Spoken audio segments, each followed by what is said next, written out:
If I want to clear my screen and get rid of all the patterns in my working area, I use the function delete all. If you click on this function, this window pops up. You have to know what it means. Click yes to delete all, including the working memory, or click no to clear the working area only. Let me show you what it means.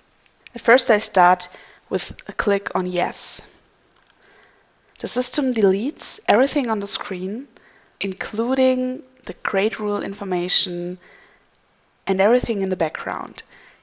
The special thing about this function is if I want to go backwards, I cannot do anything. The pattern doesn't come back. You do not delete the file, you only clear the working area. And the system also does not remember anything in the working history. Let's get a new pattern.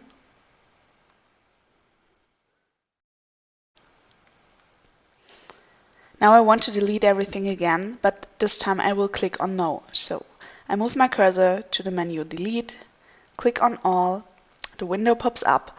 In this case I click on no.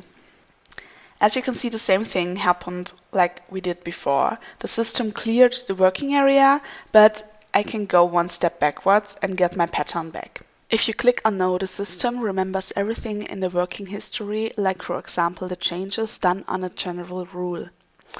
If you are in a step where you define or change general rules, I would recommend you to click on yes.